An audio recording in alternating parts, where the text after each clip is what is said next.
Olá, meus irmãos, a paz do Senhor Jesus. Eu sou a pastora Renata Caruso, da Igreja Missão Ictus no Brasil, e hoje estou aqui com você para mais uma leitura cronológica da Bíblia em um ano. Hoje, dia 26 de setembro, nós faremos a leitura da introdução do livro de Daniel. Introdução do livro de Daniel. Então, vamos para a introdução. Imagens inspiradas no livro de Daniel têm permeado as experiências diárias do povo de Deus durante mais de 2000 anos, produzindo uma bebida aromática que estimula o povo de Deus a obedecer ao soberano Deus e a confiar nele.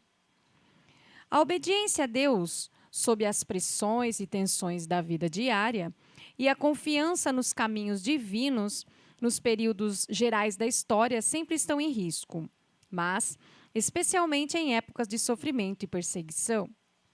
A obediência a Deus é difícil quando, por pura sobrevivência, somos encurralados e pressionados a nos adaptar a uma cultura indiferente a Ele. A confiança em Deus também corre o risco de ser abandonada em face das glamurosas seduções do poder e da grandeza. Daniel foi escrito numa época assim. Havia pouca ou nenhuma evidência nas circunstâncias que recomendasse a obediência contra a correnteza ou a confiança segura. Mas as histórias e visões de Daniel supriram o que aquela sociedade não deu nem podia dar. Séculos após séculos, Daniel tem servido para injetar nas veias a adrenalina da obediência a Deus e para dar sustentação à confiança no Senhor. Daniel é constituído em partes mais ou menos iguais de histórias e visões. 6 capítulos, do capítulo 1 ao 6, e 4 visões, capítulos 7 ao 12. As histórias são relatos de almas que eram obedientes e fiéis a Deus numa época de adversidade. As visões são versões em grande escala da soberania de Deus, realizada no meio de nações que não se importavam com ele. São 6 histórias de almas e 4 visões de soberania.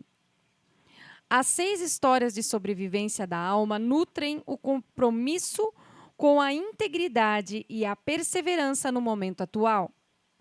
São poucos os que vivem num contexto adequado à lealdade a Deus ou entre pessoas que apoiam um discipulado de alto preço. Dificilmente passamos um dia sem que tenhamos de escolher entre o consentimento ao que é oportuno e a lealdade ao nosso Senhor.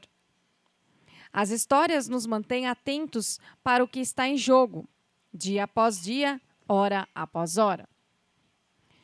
As 4 visões dos caminhos salvíficos de Deus nutrem a esperança nele em épocas em que os acontecimentos mundiais parecem eclipsá-lo.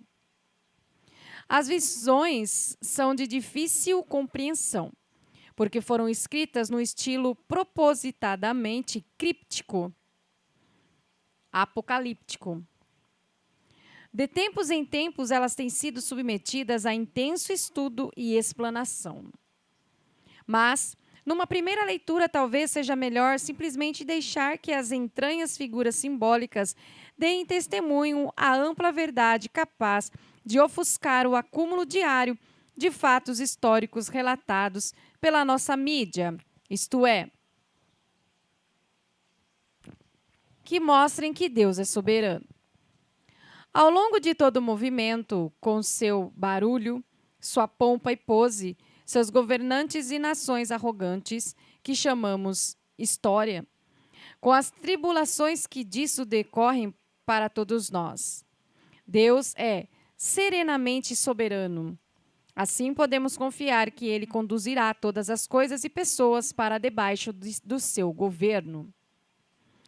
Sempre há entre nós aqueles que se concentram na alma, enquanto outros acompanham a história geral.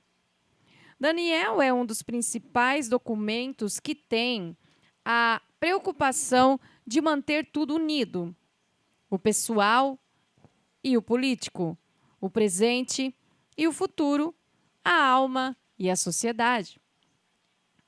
Daniel era adolescente quando os babilônios invadiram o seu país e levaram os membros da realeza e das famílias nobres para a Babilônia como prisioneiros. Por causa de sua inteligência e coragem, Daniel e alguns de seus amigos foram enviados à Academia Real da Babilônia, a fim de aprenderem a vasta burocracia do império.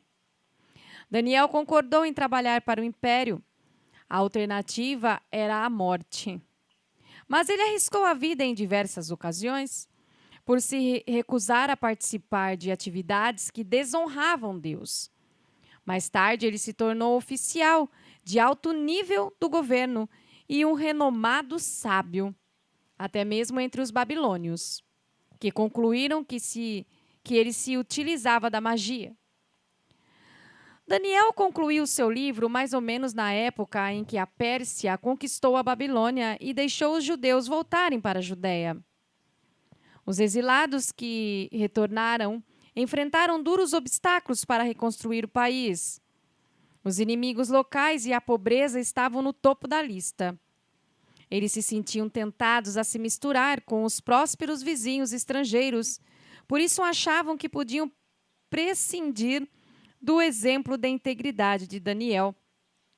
Eles também tinham todos os motivos para duvidar de que seus insignificantes esforços fariam a mínima diferença no mundo de guerras e de injustiças. Então, precisamos saber que Deus ainda estava no comando. O contexto, por volta de 605 a 535 a.C., o príncipe Siddhartha Gautama, conhecido como Buda, o Iluminado, nasceu durante o período da vida de Daniel, na parte norte da Índia. Siddhartha cresceu rico e casou-se com uma prima rica, mas aos 29 anos de idade ele percebeu que precisava encontrar uma maneira de lidar com o inevitável problema do envelhecimento, das doenças e da morte. Depois de muito estudo, meditação e autonegação, ele procurou uma maneira de permanecer tranquilo diante do sofrimento. Esse modo de agir veio o ser o budista. O budismo.